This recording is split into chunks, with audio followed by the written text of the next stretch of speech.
నమస్తే. Welcome to our channel. నేను మీ పద్మావతి. ఈరోజు మనతో పాటు పొలిటికల్ అనలిస్ట్ అండ్ బీజేపీ కార్యకర్త చిట్టిబాబు గారున్నారు. మరి ఆయనతో మాట్లాడి ఢిల్లీ ఎలక్షన్స్ గురించి అందరిలోనూ ఒక రసవత్రం అనేది క్రియేట్ అయింది. మరి దానికి సంబంధించి పూర్తి డీటెయిల్స్ మరి సార్‌తో మాట్లాడి తెలుసుకోవడానికి ప్రయత్నించేద్దాం. అండ్ మీరు కూడా చూసేయండి. సార్, ఢిల్లీలో బీజేపీ అఖండ విజయాన్ని సాధించింది. అయితే దీనికి నిర్మలా సీతారామనే ప్రధాన కారణం అని అంటున్నారు. అయితే దీనిపై మీ ఒపీనియన్ ఏంటి సార్ అసలు? ఊరినే మన ఎవరో పేరు మనకి ఇష్టమైన పేర్లు ప్రధాన కారణం మోడీ ప్రధాన కారణం అంతే అక్కడ. మోడీ మోడీ మోడీ మోడీ యొక్క డబుల్ ఇంజిన్ సర్కార్ ఒక పైన మోడీ ఉన్నంతకాలం ప్రజల్లో ఏంటంటే పైన మోడీ ఉన్నాడు, కింద ఎవరు ఉన్నా సరే డబుల్ ఇంజిన్ సర్కార్ మోడీ చూసుకుంటాడు, మోడీ నిజాయితీ ప్రభుత్వం నడుస్తుంది అనే ఒక నమ్మకం విశ్వాసం ప్రజల్లో బాగా భారతదేశ ప్రజల్లో ఏర్పడిపోయింది. ఇక్కడ మోడీ ప్లస్ బీజేపీ గెలుపు అంట కన్నా కూడా నేను బీజేపీ 50% గెలుపు, మోడీ ప్రభావం, 10 ఏళ్ళు పరిపాలన, అన్ని కారణాలను ప్రజల్లో బీభత్సమైన వ్యతిరేకత కేజ్రీవాల్ మీద, కేజ్రీవాల్ ఆగ్రహం. ఇతను మోసం చేసి వచ్చాడు రాజకీయాల్లోకి నేను అవినీతి రహిత ప్రభుత్వం ఇస్తాను, పారదర్శకమైన ప్రభుత్వం ఇస్తాను, సింపుల్ లైఫ్ లీడ్ చేస్తాను, పెద్ద పెద్ద కార్లు కూడా నాకు సెక్యూరిటీ అవసరం లేదు, సింపుల్ వ్యాగనార్ బండిలో వెళ్తాను నేను ఇలా అని చెప్పి మొదటి గెలిచినాక 3 నెలలు వ్యాగనార్లో తిరిగాడు.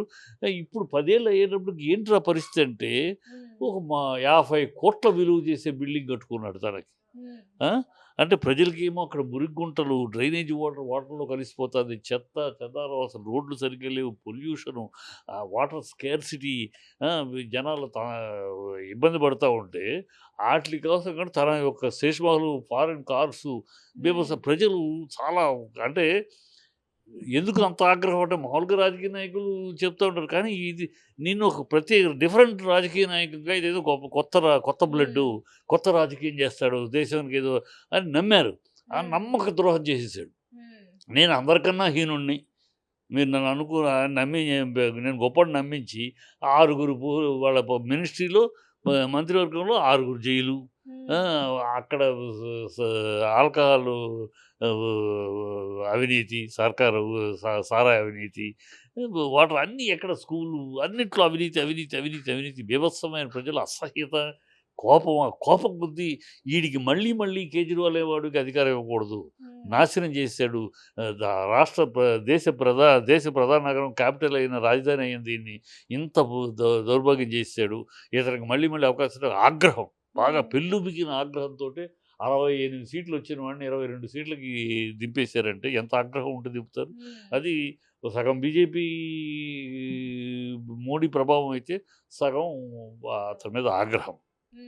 సార్, ఇంకోటొచ్చేసి ఇతనికి ఏదైతే సీట్ ఉందో ఆ సీటు కాంక్ష తప్పితే రాష్ట్రాన్ని ముందుకు తీసుకెళ్లాలని గాని, దేశాన్ని ముందుకు నడిపించాలని గాని ఒక భావన లేదు.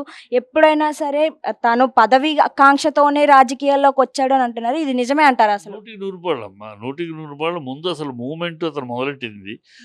ఆయన అన్నా హజారే ఆధ్వర్యంలో మొదలెట్టారు. మొదలెట్టినాక నైస్‌గా ఇతను అన్నా హజారేని పక్కన పెట్టి, అసలు అన్నా హజారే లేకపోతే మూవ్‌మెంట్ లేదు. కానీ అన్నా హజారే ముఖాన్ని ముందు పెట్టి ఇతను వెనకాల ప్లాన్ చేసుకుంటూ రాజకీయాల్లోకి వచ్చాడు. టక్కన ఆయన పేరు మీద వచ్చాడు. సో అతను మొదటి నుంచి రాజకాక్ష. ఇప్పుడు ఈ ఎన్నికలు ఒక ముఖ్యమైన విషయం దీనిలో గమనించాల్సింది ఏంటంటే, ఈ ఎన్నికలు ఈ భారతదేశ ప్రజలు ఎలా ఉన్నారు అని ఒక దర్పణం. ఈ ఇష్టం వచ్చినట్టు నరం లేని నాలిక కనుక నోటికొచ్చినట్టు వాగ్దానాలు చెప్పి, ఏది పడితే అది ఇష్టం వచ్చినట్టు చెప్పి మోసం చేస్తే మీ గతి ఇంతే, మీలకి ఇలాంటి చెప్పు దెబ్బ లాంటి సమాధానం చెప్తారు ప్రజలు అనేది గుణపాఠం. ఇవాళ మన తెలుగు రాష్ట్రాల్లో కూడా ఈ చంద్రబాబు కానీ, ఈ రేవంత్ కాంగ్రెస్ ప్రభుత్వం కానీ, చంద్రబాబు కూటమి ప్రభుత్వం కానీ పిచ్చి వాగ్దానాలు నొట్టికొచ్చినట్టు ఇష్టం వచ్చాడు, అది ఇస్తాం ఇది ఇస్తాం, నీకు ఎంతమంది ఉంటే అంతమంది 10 ఇష్టం వచ్చాడు వాగ్దానాలు చేసి ప్రజల్ని మభ్యపెట్టి ఇప్పుడేమో టాటా బై చెప్తున్నారు, అది లేదు ఇది లేదు, డబ్బులు లేవు, మేము ఇంకో సంవత్సరం కావాలి, ఇది పిచ్చి మాటలని మాట్లాడుతూ ప్రజలు ఇప్పుడు అక్కడ కేజ్రీవాల్ మీద ఎంత అసహ్యత ఆగ్రహం ఉన్నారో ఇవాళ ఈ తెలుగు రాష్ట్రాల్లో ఉన్న ప్రభుత్వాల మీద కూడా ప్రజలు అదే. ఎందుకంటే ఇక్కడ అదే మోసం, కేజ్రీవాల్ ఏం మోసం చేసి వాళ్ళ పనిష్మెంట్ అనుభవిస్తున్నాడో, శిక్ష అనుభవిస్తున్నాడో, వీళ్ళు ఆల్రెడీ అలాంటి మోసమే చేశారు, రేపు వీళ్ళు అదే శిక్ష అనుభవిస్తారు. ఇప్పటికే ఈ ప్రభుత్వాలకు మన తెలుగు రాష్ట్ర ప్రభుత్వాలు కనుక ఏమాత్రం విచక్షణ ఉంటే ఇప్పటికైనా ఈ బుద్ధి తెచ్చుకుని ఐ ఓపెనర్ చూసా ప్రజలు, ఢిల్లీ ప్రజలు ఎలాంటిది, రేపు మనకి ఇలాంటి తీర్పే వస్తుంది. మన అబద్ధాలు ఆడేసాం, అబద్ధాలు ఆడి ప్రజలు మభ్యపెట్టి ఏదో డ్రామాలోకి తీసుకెళ్ళి ఓట్లు ఎంచుకుని గెలిపించేసాం. ఈ పవన్ కళ్యాణ్ మేము 32,000 అమ్మాయిలు మిస్ అయిపోయారు, వాళ్ళు వ్యభిచార గృహాలు అమ్మేశారు, నాకు ఒక ఆఫీసర్ చెప్పాడు అని ఎర్రి అబద్ధం, పిచ్చి అబద్ధం, సిగ్గు లేకుండా అబద్ధం ఆడేసి, అదేమో పార్లమెంట్లో పచ్చి అబద్ధం అని తేల్చి నాకు కూడా సారీ, నేను ఎవరో ఆఫీసర్ చెప్పిన మాట నమ్మి మాట్లాడాను అని చెప్పకుండా, సారీ కూడా చెప్పకుండా ఇంకా దాన్ని దబాయించుకుని బతుకుతున్నాడు. బీజేపీ ద్రోహం చేసింది ఆంధ్ర రాష్ట్రానికి, స్పెషల్ స్టేటస్ ఇవ్వకుండా పాసిపోయిన లడ్డూలు ఇచ్చింది అని పిచ్చి పిచ్చిగా మాట్లాడి, ఇవాళ స్పెషల్ స్టేటస్ గురించి మాట్లాడు. ఇలా పచ్చి అబద్ధాలు మాట్లాడేసి అధికారంలోకి వచ్చారు. ప్రజలు నిలదీస్తున్నారు ఎక్కడెక్కడ. ఎక్కడ సూపర్ 6, ఎక్కడ పవన్ కళ్యాణ్ సూపర్, నువ్వు ఉండి నాకు నేనున్నాను, అది 6 అడుగుల బుల్లెట్ నేను చింపేస్తాను, పొడి చేస్తాను, జుట్టు ఎగరేసుకుని మాట్లాడావు కదా, ఎక్కడ ఇప్పుడు మాట్లాడవేంటి అని నిలదీస్తున్నారు. ఇవన్నీ రేపు ఇప్పుడు కనుక ఎలక్షన్ పెడితే 2 రాష్ట్రాల్లో వీళ్ళకి కేజ్రీవాల్కి పట్టిన గతే పడుద్ది, రేవంత్ రెడ్డికైనా కూటమికైనా. ఎందుకంటే వీళ్ళు అలాగా సేమ్ అబద్ధాలు ఇష్టం వచ్చినట్టు వాగ్దానాలు. కేజ్రీవాల్ 200 ఇస్తాను, అది ఇస్తాను, పంజాబ్లో చెప్పాడు, ఇవ్వలేదు. ఇప్పుడు నువ్వు ఇక్కడ ఇచ్చిన నమ్మలు, నువ్వు ఇస్తానన్నా నమ్మలా, అక్కడేమిచ్చావు నీ అబద్ధాలు. అదే పనిష్మెంట్ డెఫినెట్గా రేపు చంద్రబాబుకి కానీ రేవంత్ రెడ్డి కానీ జరుగుద్ది. ఎన్నికలు జరిగితే ఇంకా టైం ఉంది కనుక ఇప్పటికైనా మేలుకుని, మనం చేసిన తప్పు, మనం ఇన్ని వాగ్దానాలు ఇచ్చాం, ప్రజలకి ఇన్ని చెప్పాం, నిజాయితీగా వాటి కోసం పనిచేయాలి. అంతేగాని కుంటి సాకులు చెప్తూ ఫండ్స్ లేవు, అవి లేవు, ఈ లేవు, కుంటి సాకులు చెప్పి ఎస్కేప్ అవ్వడానికి కుదరదు, ప్రజలు శిక్షిస్తారు అనేది కళ్ళు తెలుసుకోవాలి. ఇది మంచి గుణపాఠమా. భారతీయ ఓటర్సు ఎంత విశేషంతో ఉన్నారనే దానికి ఢిల్లీ ఎన్నికలు ఒక దర్పణం. సార్, ఇంకొక విషయం ఏంటంటే, అంటే కేజ్రీవాల్ గారికి ముందుగానే తెలుసా తాము ఓడిపోతాము, ఇకపై పదవి తమకి రాదు అనే ఒక సందేహం కూడా అందరిలో నెలకొంటుంది. ఎందుకు అంటే గనక, ఈ ఓటమి అనేది ఎప్పుడైతే కౌంట్ డౌన్ స్టార్ట్ అయిందో, కేజ్రీవాల్ గారి ఫేస్లో ఎక్కడా కూడా ఒక భయం కానీ, లేకుంటే మనం ఓడిపోతున్నాం అనే ఒక ఆలోచన కానీ లేదు. చాలా ప్రశాంతంగా ఉన్నారు. అంటే ముందుగానే గ్రహించారు ఆయన, మేము ఇంకా పదవిలోకి రామని అంటున్నారు. లేదమ్మా, భ్రమలో ఉన్నాడు. గ్రహించడం, ఓడిపోతాం ఏం కాదు, పెద్ద భ్రమలు. నిన్నటిదాకా కూడా వాళ్ళందరూ కూడా మేమే గెలుస్తాం అని భ్రమలో ఉన్నారు. వాళ్ళు ఏంటంటే, వాళ్ళు ఏదో అబద్ధాలు ప్రజలు నమ్మేశారు పోయినసారి. ఈసారి మళ్ళీ కొత్త అబద్ధాలు ఆడతాం, వీటిని మళ్ళీ నమ్ముతారు, పాతవి మర్చిపోతారు అని ఒక భ్రమలో ఉన్నారు.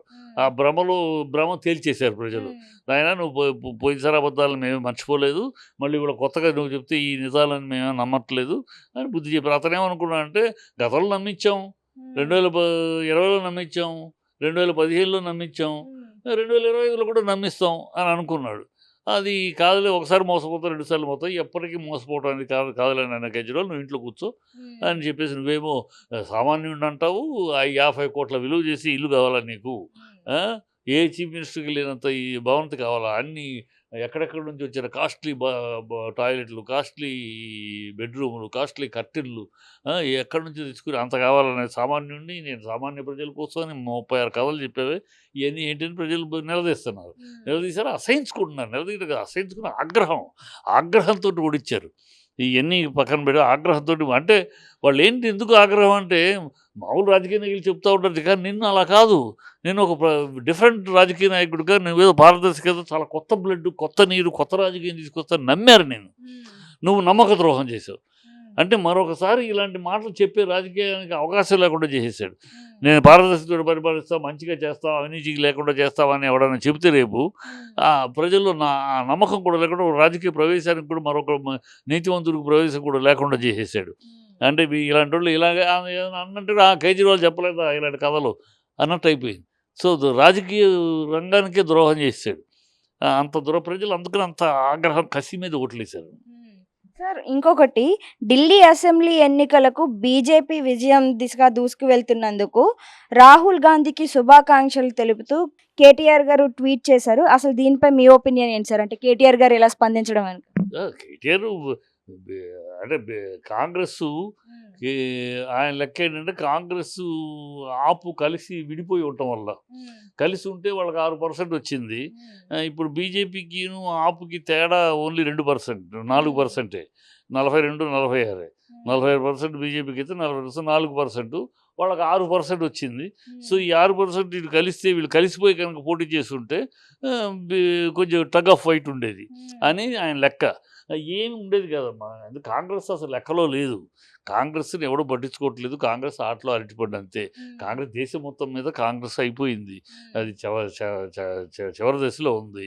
ఇవాళ ఇక్కడ ఆంధ్ర అదే ఎక్కడ ఇప్పుడు తెలంగాణలో ఏదో తంతి గాలిలో పుట్టినప్పుడు అనుకోని అనూహ్యమైన కాంబినేషన్‌లో గెలిచారు. ఇక్కడ కూడా సిటీలో ఒక్క సీట్ రాలేదు కదా! మఫ్సిల్‌లో ఒక లెక్క తప్పులో కొంచెం అప్రమత్తంగా లేకపోవడం కేటీఆర్, కేసీఆర్ వచ్చాడు తప్పితే కాంగ్రెస్ లేకపోతే ఏంది 62 సీట్లు వస్తే 54 సీట్లు ఓడిపోయారు. 54 సీట్లు కాంగ్రెస్ ఓడింది ఈ తెలంగాణలో. ఏదో చించుకొచ్చాం, బుడుచుకొచ్చాం, తన్నుకుంటూ వచ్చాం, ఏదో మాటలు మాట్లాడటమే కానీ కాంగ్రెస్ వాళ్ళు. రేవంత్ రెడ్డి తొక్కుకుంటూ వచ్చాం, రేవంత్ రెడ్డి ఇలాంటి గాలి మాటలు తప్పితే వాళ్ళు పోయి తొక్కుంటూ లేదు, గుచ్చుకుంటూ లేదు. నువ్వు వచ్చింది ఆఫ్టర్ ఆల్ 60 సీట్లు ఓడిపోయినాయి 54 సీట్లు. కనుక ఏదో అనుకున్న లెక్కలో వచ్చేసారు. అక్కడ కూటమి ఒకళ్ళుగా నుంచొని ఉంటే పోటీగా అడ్రస్ లేకుండా పోయేవారు కూటమి. అందుకని కూటమి ముగ్గురు కలిసి ఒకళ్ళ పోతాం ఒకళ్ళు నొక్కుంటూ ఒకరికొకళ్ళు చేతులు కలుపుకుంటూ మొత్తం ముగ్గురు కలిపి దండయాత్రలాగా చేసి ముగ్గురు వీళ్ళు 4 పేపర్లు 3 ఛానళ్ళు కూటమిగా చేరి అబద్ధాలు ప్రచారం చేసుకొచ్చేసారు. అక్కడ అబద్ధాలతోటి వచ్చారు. సో ప్రజలు ఇప్పుడు నిజాలు తెలుసుకున్నారు. ఎన్ని అబద్ధాలు ఏంటి ఎక్కడికి వెళ్తే అక్కడ నిలదీస్తున్నారు. చంద్రబాబు నిలదీశారు మొన్న, లోకేష్ నిలదీశారు, పవన్ కళ్యాణ్ నిలదీస్తున్నారు. ఎక్కడికెక్కడ నిలదీస్తున్నారు. ఏది మీ ప్రామిస్లే, మీ మాటలే, మేము చెప్పిన మాటలేంటి, అప్పుడు తెలీదా మీకు అమౌంట్లు ఖజానాలో డబ్బులు లేవని, ఇవాళ కొత్తగా మాటలు చెప్తారేంటి, అన్నీ ఆలోచించకుండా చెప్తున్నామని చెప్పారు కదా లోకేష్, ఇవాళ ఎలా చెప్తున్నారు అని నిలదీస్తున్నారు. సో ప్రజలు మంచి ఆగ్రహంలో ఉన్నారు ఇక్కడ కూడా. ఇప్పుడు ఎన్నికలు లేవు కనుక ఒకవేళ ఎన్నికలు వస్తే అడ్రస్ లేకుండా పోతారు. ఇక్కడ ఉభయ తెలుగు రాష్ట్రాల్లోనూ కూటమి కానీ కాంగ్రెస్ కానీ అడ్రస్ లేకుండా పోతారు. అంత ఆగ్రహంలో ఉన్నారు ప్రజలు. సో అదే ఇప్పుడు ఇక్కడ జరిగింది. కేటీఆర్ అంటంలో కాంగ్రెస్ లేకపోవటం వల్ల, కాంగ్రెస్‌కి థ్యాంక్స్ ఎందుకంటే కాంగ్రెస్ అనేది విడిపోయి సెపరేట్‌గా ఉండటం వల్ల అని లెక్క. ఆయన ఒక సెటైర్‌గా అన్నాడులే. కాంగ్రెస్‌కి అసలు సంబంధం లేదు. కాంగ్రెస్ ఉన్నా ఒకటి, ఊడినా ఒకటి అన్నట్టుంది. కాంగ్రెస్ వల్ల ఎవరికీ నష్టం లేదు, ఎవరికీ ప్రయోజనం లేదు. అది. సార్ ఫైనల్‌గా లాస్ట్ క్వెషన్. అయితే ఢిల్లీలో 27 ఏళ్ల తర్వాత బీజేపీ విజయం సాధించింది. అయితే దీని వెనక ముస్లిం మహిళల పాత్ర కూడా ఉంది అని విశ్లేషకులు అంటున్నారు. అయితే దీనిపై మీ ఒపీనియన్ ఏంటి సార్? ఉందమ్మా, ముస్లిమ్స్ మహిళలని కాదు, ముస్లిమ్స్ కూడా చాలా ముస్లిం డామినేటెడ్ ఏరియాల్లో కూడా బీజేపీ గెలిచింది.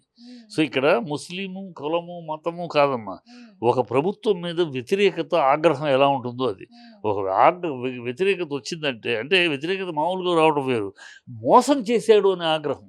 ఈ కేజ్రీవాల్ని ఎంతో నమ్మేమో మోసం చేశాడు, పచ్చి మోసగాడు, మాటలు చెప్పి మనల్ని మోసగించి అన్ని అబద్ధాలు, మోసగాడు, మోసం చేశాడు అనే ఆగ్రహం మిడిల్ క్లాస్ వాళ్ళు.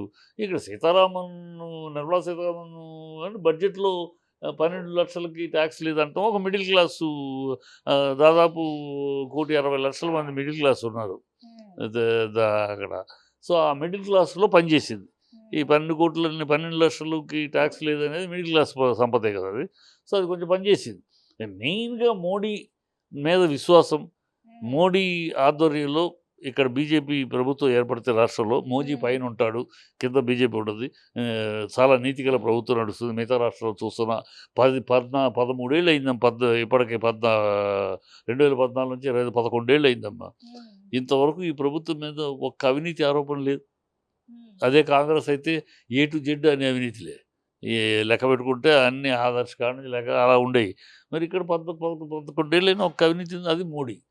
ఆ మోడీ యొక్క ప్రభావం, మోడీ మీద ఉన్న నమ్మకం, మోడీ యొక్క నిజాయితీ ప్రజలను బాగా పట్టుకుంది.